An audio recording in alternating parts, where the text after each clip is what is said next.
The biometric lock on my own front door flashed red, completely erasing my access before I could even drop my briefcase. Inside my living room, Roan stood by the window holding 2 fresh smoothies, while Catalina, the 26-year-old stretching instructor I had hired at my fitness club 6 months ago, lounged on my sofa in my cashmere robe. Before I could process the betrayal, my husband coldly announced that he was taking over the mansion, claiming my work schedule made me an unfit wife, and gave me 2 hours to pack a single bag. He genuinely believed that changing the local master code on our smart home system gave him total control over my life. What he didn't realize was that inside my leather bag lay the master administrative server keys to every commercial asset in our network and the power to shut down his entire existence with a single tap. Within 24 hours, their little domestic takeover was going to trigger an automated security lockdown that would strip them both of their luxury access, their jobs, and their high-end company cars. My name is Brianna Harrington. I am 38 years old, the founder and sole owner of a regional chain of premium fitness clubs, and for 7 years, I built a multi-million-dollar empire for a man who thought I was nothing more than his personal financial safety net. For 7 years, I was the load-bearing wall holding up Roan's grand illusion of success. When I first met him, he was working as a junior floor trainer at a regional gym, making $18 an hour and barely scraping together rent for a cramped studio apartment. I was already 3 years into building my fitness brand, pulling 80-hour weeks, managing commercial leases, and securing venture funding. I fell for his warmth, his smooth charm, and the way he convinced me that he just needed a real opportunity to thrive. So when we married, I didn't just give him my heart, I gave him an entire career on a silver platter. I named him lead master trainer at my flagship location, placed him on an executive salary of $120,000 a year, and handed him the keys to a brand new corporate SUV. At first, it looked like a partnership, but slowly, the subtle shifts began. Roan started treating my business as his personal playground and my bank accounts as an unlimited credit line. He spent less time on the training floor and more time ordering custom designer athletic wear charged directly to corporate accounts. Whenever I tried to discuss our actual budget or review monthly operating margins, he would lean back in his chair, roll his eyes, and tell me that I was taking the joy out of life.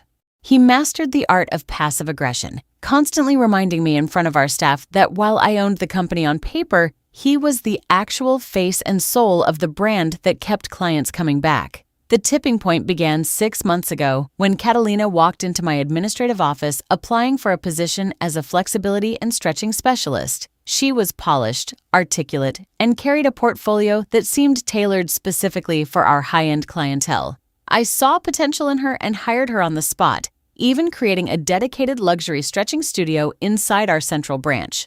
What I didn't know was that Roan had personally recommended her application behind closed doors. Within weeks, strange inconsistencies began appearing on the club's balance sheets. Catalina was suddenly receiving top-tier commission bonuses that surpassed senior staff who had been with the company for 5 years. When my branch manager questioned her hours, Roan stepped in immediately, claiming that her specialized routine was bringing in high-value VIP memberships that justified her compensation.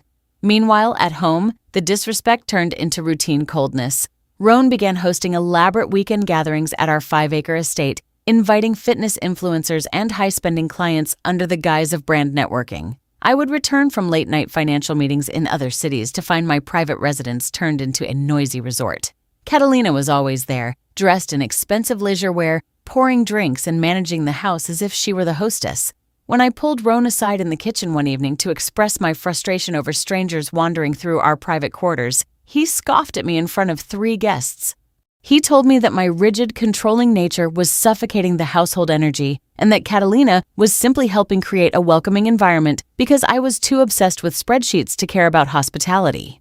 I carried the financial weight of his entire family as well. Every month, thousands of dollars left our operating accounts to fund his brother's failed business ventures and pay for his mother's luxury resort vacations, all categorized under corporate wellness perks that Roan insisted were tax-deductible.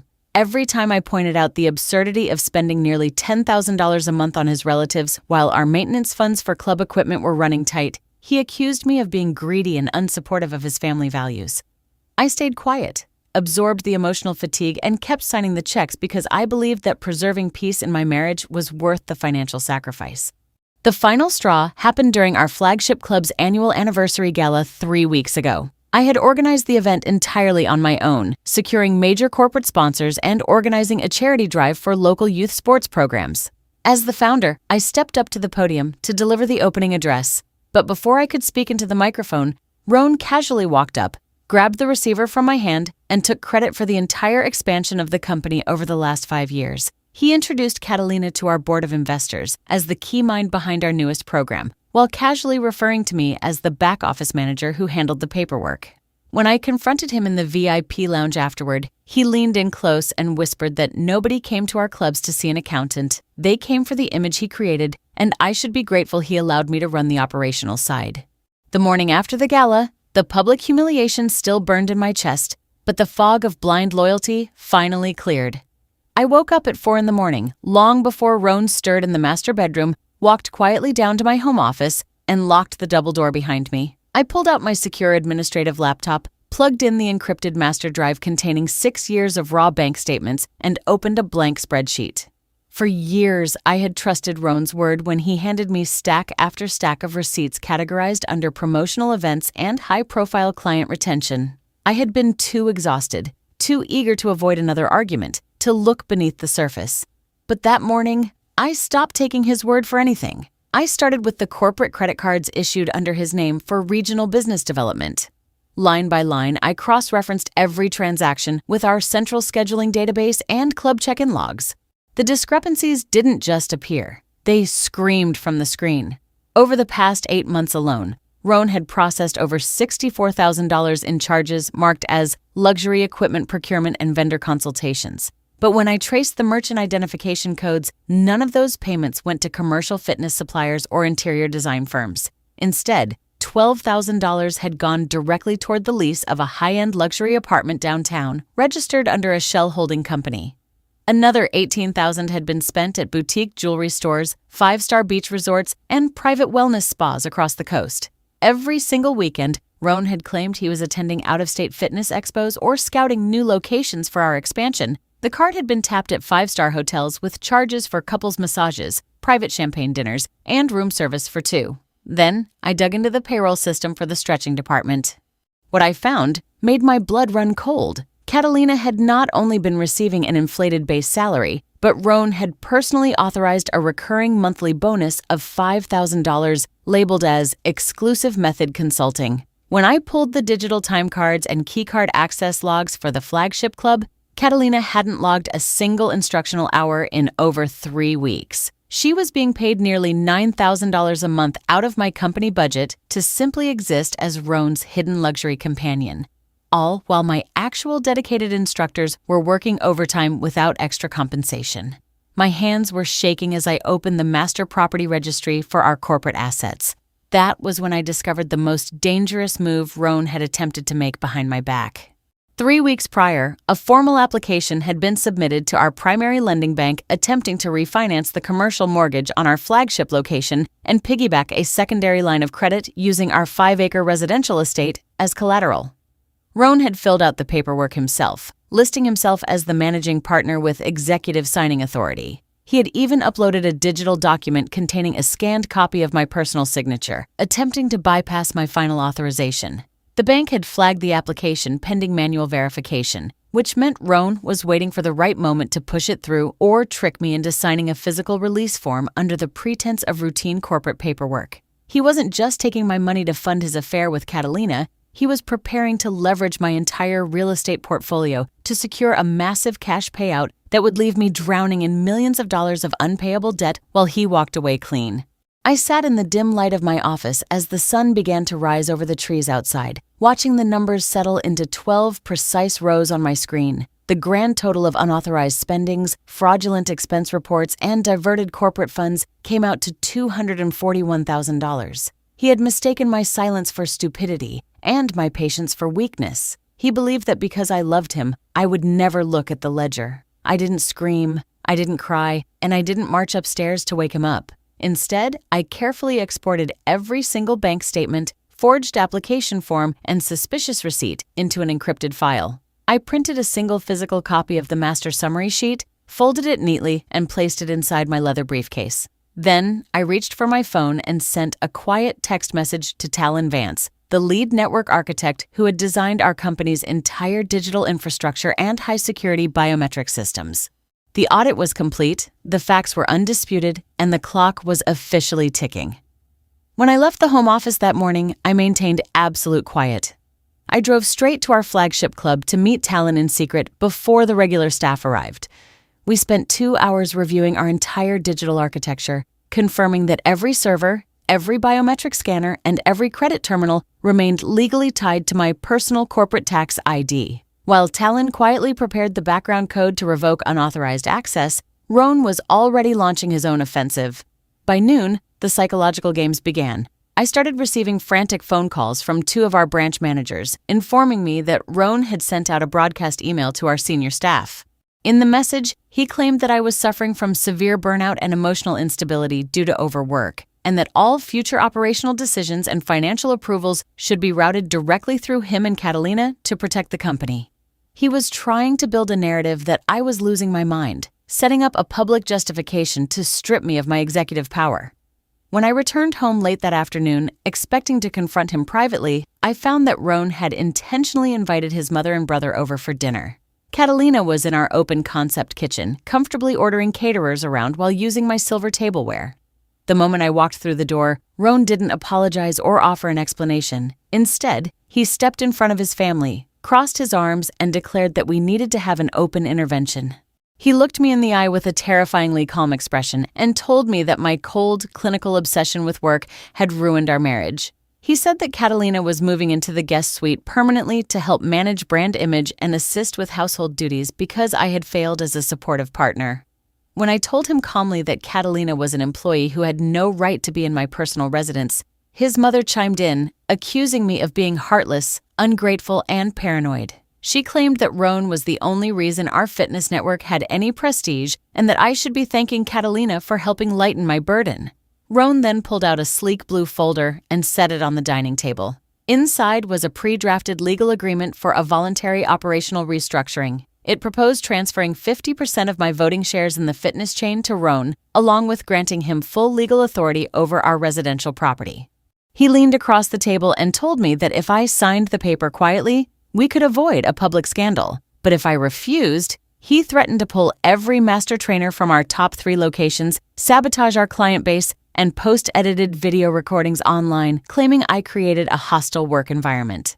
Catalina sat next to him, sipping wine from my glass, offering a fake sympathetic smile. She softly suggested that I was simply overwhelmed by age and stress, and that stepping back to let younger, more vibrant leadership take over was the best thing for my health. The gaslighting was so methodical, so calculated, that they genuinely believed they had boxed me into a corner. They thought the threat of public ruin and losing my brand reputation would force me to surrender.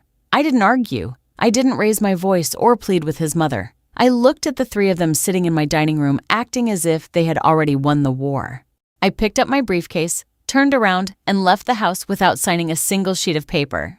As I stepped into my car, Roan followed me out onto the driveway, shouting after me that I was making the biggest mistake of my life and that I wouldn't be allowed back into the mansion until I came to my senses. He was convinced he held all the cards, entirely unaware that while he was busy staging his little family intervention, Talon had finished deploying the administrative code that was about to turn his entire leverage into dust. I spent that night at a quiet boutique hotel downtown, leaving my phone on silent as Roan flooded my inbox with bitter text messages demanding my surrender. At 7 o'clock the next morning, I met Talon Vance at a small coffee shop tucked away 2 blocks from our corporate headquarters.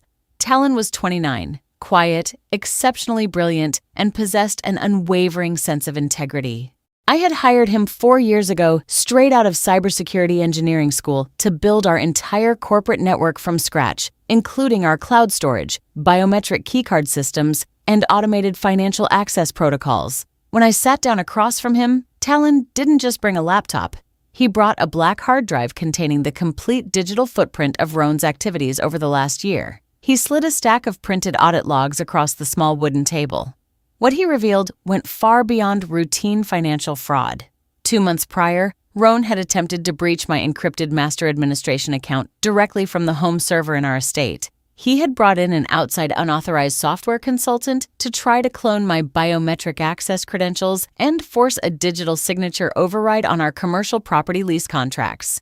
Roan had falsely told the technician that I was incapacitated and that he needed emergency administrative clearance to manage corporate payroll.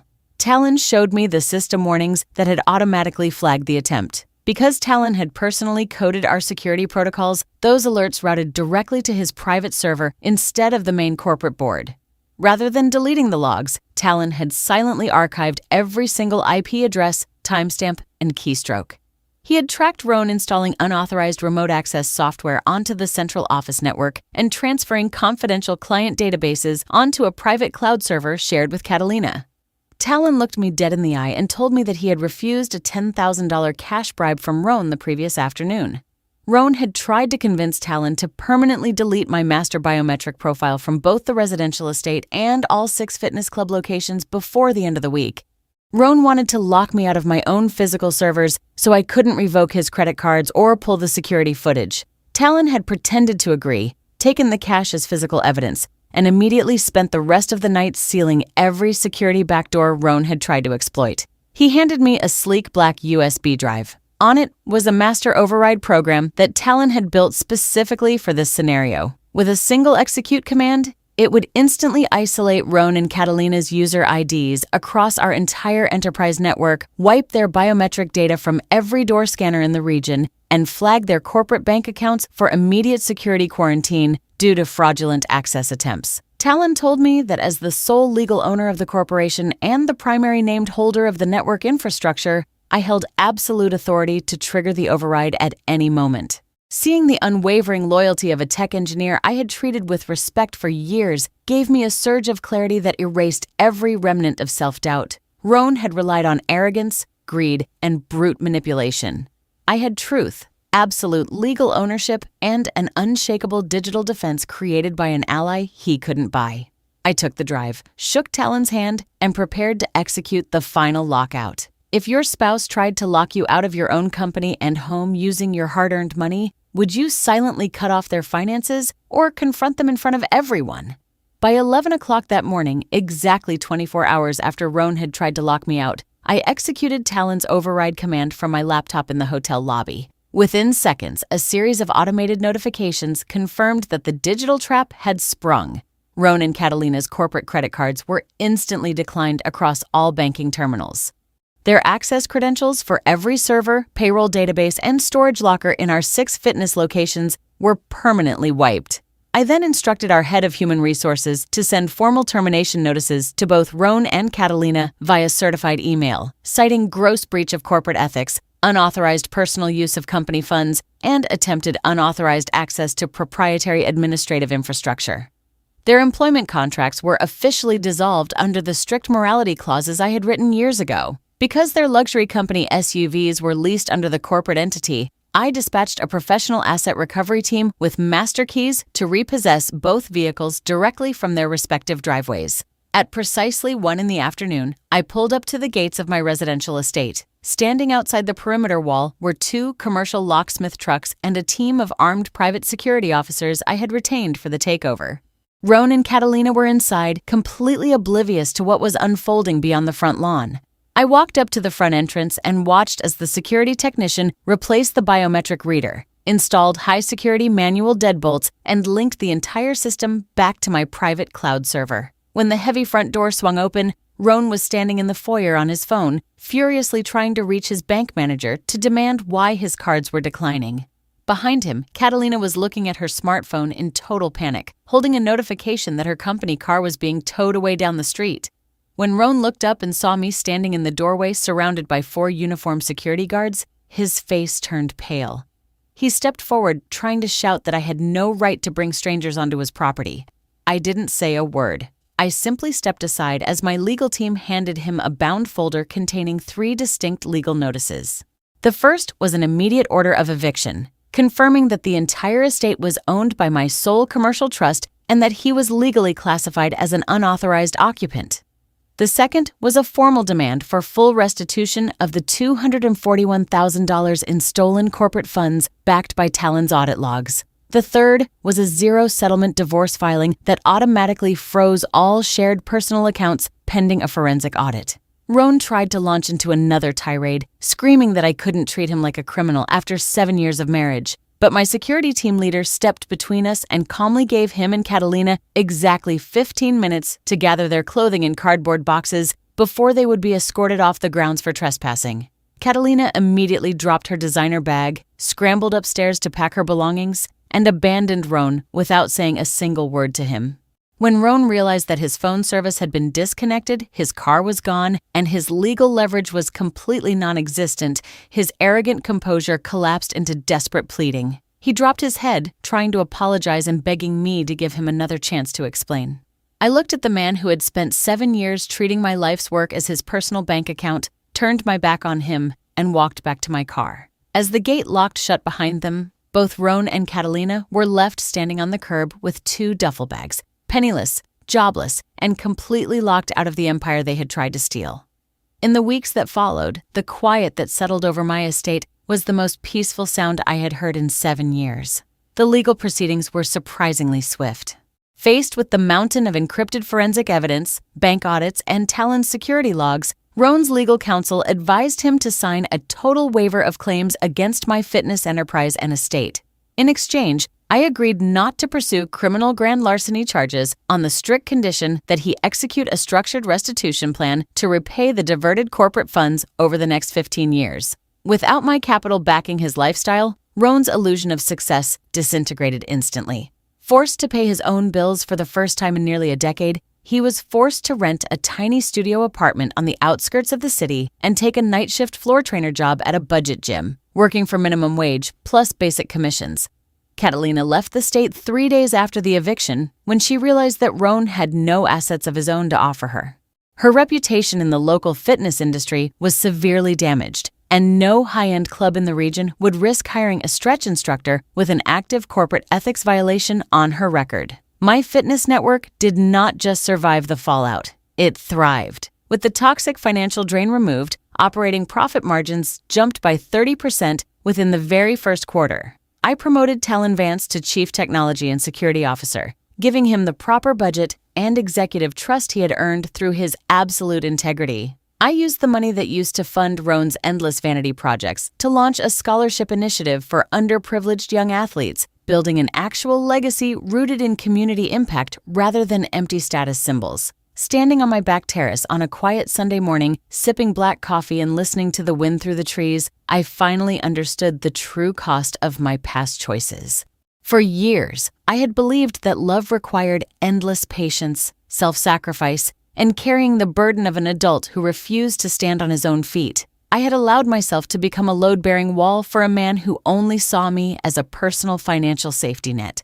But the moment you shut down their open bank account is the exact moment you begin living your real life. Real strength is not measured by how much disrespect you can endure to keep a marriage intact. It is measured by the quiet confidence to enforce your boundaries, look at the legal deeds, and remember whose name is actually written on the title.